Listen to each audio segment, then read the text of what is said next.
How to fix login error in Mindful Steps application. First, if you're having any kinds of problem in the application, make sure that the device is connected to a secure network. Swipe down on a control center and tap on a Wi-Fi or cellular data to turn it on and to connect to a better network. By doing so, you shouldn't be facing any internet issues while logging in.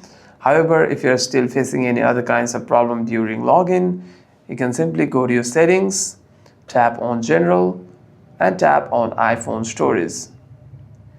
Here you want to scroll down and navigate yourself to the Mindful Safe application. Tap on Show All.